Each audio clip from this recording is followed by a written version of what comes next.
శివ పురాణం సతీదేవి కథ సతీదేవి కథ సతీదేవి కథ శివశక్తి స్వరూపాన్ని శక్తి పీఠాల ఆవిర్భావాన్ని వివరించే అత్యంత ముఖ్యమైన ఘట్టం. 1. సతీదేవి జననం మరియు వివాహం. దక్షుని కుమార్తె సతీదేవి బ్రహ్మకుమారులలో ఒకరైన దక్ష ప్రజాపతికి కూతురుగా జన్మించింది. ఆమె ఆది పరాశక్తి అవతారం. శివునిపై భక్తి. చిన్నప్పటినుంచే సతికి పరమేశ్వరుడైన శివునిపై అపరమైన భక్తి ఉండేది.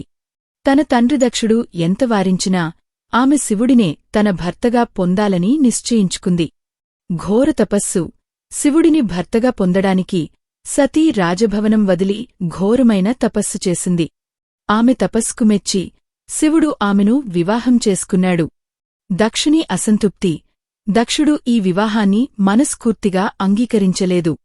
అలంకారాలు లేని శ్మశానవాసి అయిన శివుడిని అల్లుడిగా పొందడం తన స్థాయికి తగదని భావించి శివుడిపై ద్వేషం పెంచుకున్నాడు.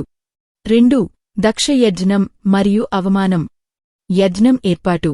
శివుడిపై తన కోపాన్ని ద్వేషాన్ని చూపించడానికి దక్షుడు ఒక మహాయజ్ఞాన్ని హోమాన్ని ఏర్పాటు చేశాడు. ఆయన దేవతలు ఋషులు రాజులు అందరినీ ఆహ్వానించాడు. కాని ఉద్దేశపూర్వకంగా తన కుమార్తె సతిని అల్లుడు శివుడిని ఆహ్వానించలేదు. సతీ ఆవేదన. తన తండ్రి యజ్ఞం గురించి విన్న సతీ ఆహ్వానం లేకపోయినా పుట్టింటికి వెళ్లాలని కోరుకుంది.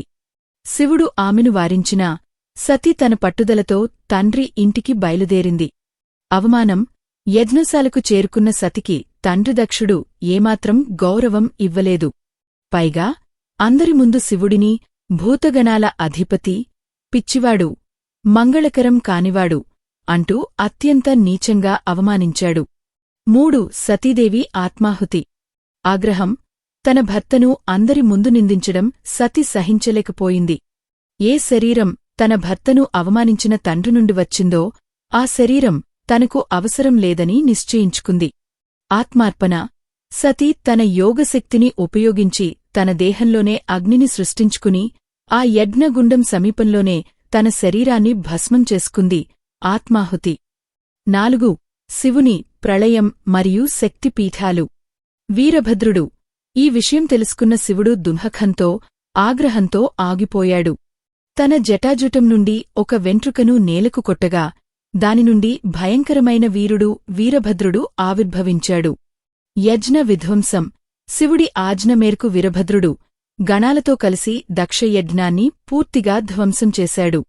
దక్షుడి తలను నరికివేశాడు. రుద్రతాండవం. ఆ తరువాత శివుడు సతీదేవి దేహాన్ని తన భుజాలపై ధరించి మహాభయంకరమైన రుద్రతాండవం ప్రళయ నృత్యం చేశాడు. ఈ నృత్యం కారణంగా లోకాలు అల్లకల్లోలం అయ్యాయి. శక్తిపీఠాలు.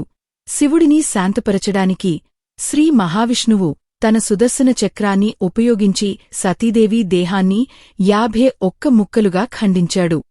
సతీదేవి దేహభాగాలు పడిన ప్రదేశాలన్నీ అత్యంత పవిత్రమైన శక్తిపీఠాలుగా 51 లేదా 108 వెలిశాయి. దక్షునికి క్షమాపణ. దేవతల ప్రార్థన మేరకు శివుడు దక్షుడికి మేక తల అమర్చి ప్రాణం పోశాడు. పశ్చాత్తాపం చెందిన దక్షుడు శివుడి గొప్పదనాన్ని తెలుసుకుని ఆయన భక్తుడిగా మారాడు. ముగింపు. సతీదేవి మరుజన్మలో పర్వతరాజు కుమార్తెగా పార్వతి రూపంలో జన్మించి మళ్లీ తపస్సు చేసి శివుడిని వివాహం చేసుకుంది. Please like, share, subscribe and comment. Thank you. Yours Lakshmi.